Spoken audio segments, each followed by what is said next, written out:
Thank you, Mr. Vice President. I hope you'll convey our thanks to Taylor Gore for her work on this cause as well.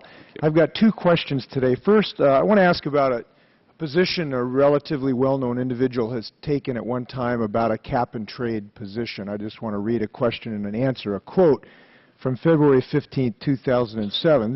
This former congressman was asked, in 2000, candidate George Bush pledged mandatory carbon caps. It was a campaign pledge.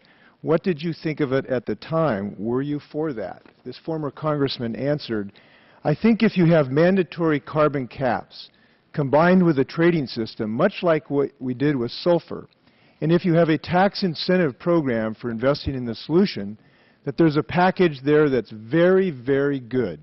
And frankly, it's something I would strongly support, close quote. This action plan is essentially what we're doing in this bill of a carbon cap, a trading system, and incentives for the development of entrepreneurship. This former congressman went on to say the caps with the trading system on sulfur has worked brilliantly because it was brought free market attitudes, entrepreneurship, and technology and made it very profitable to have less sulfur.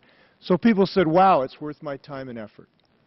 Now that former congressman who said that on February 15, 2007 was former Congressman Newt Gingrich, who will shortly come into this room and testify that this bill is a combination of bubonic plague and Ebola virus for the U.S. economy. Is there any scientific reason of which you are aware that would make a carbon cap system of the type we have proposed productive economically and a wise move on February 15, 2007, and today unfathomably destructive? I think I'll try to dance around that question. You're entitled to as a former vice president. You have that right. We'll take that as a rhetorical question. And well, see, I think that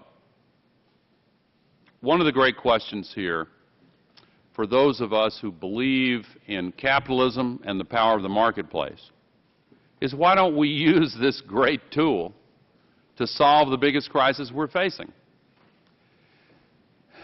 CO2 is invisible, tasteless, and odorless. And more importantly, it is not registered on the accounting ledgers. It has no price associated with it. So the old aphorism, out of sight, out of mind, applies. As a consequence, we in this world today will put 70 million tons of it into the thin shell of atmosphere surrounding the planet. Scientists have known for 150 years that CO2 traps heat, and for 100 years have worried that a massive increase would trap so much heat that it would cause big changes.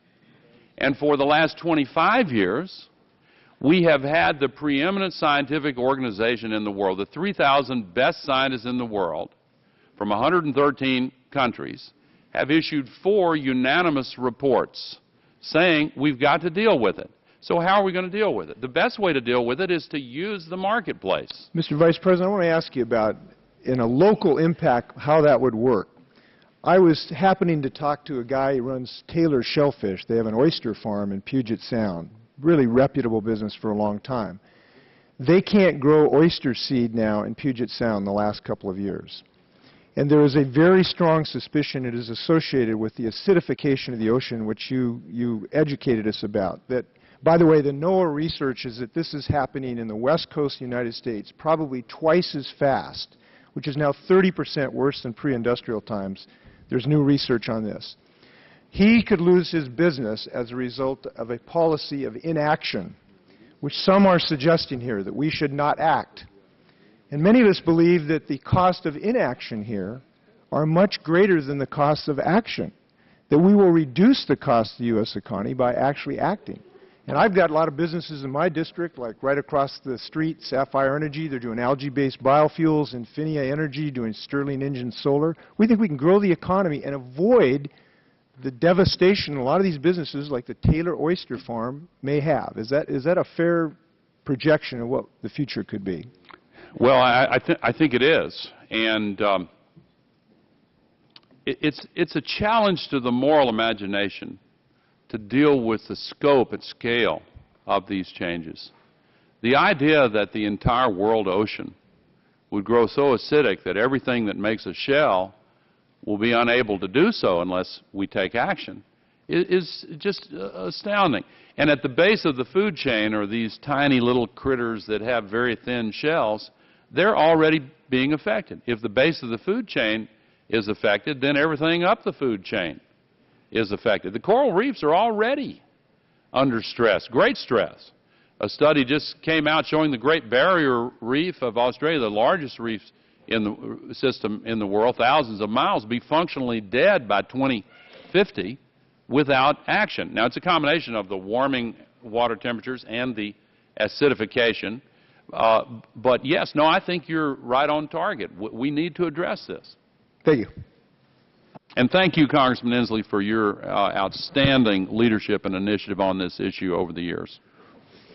The gentleman's time has expired. The chair recognizes the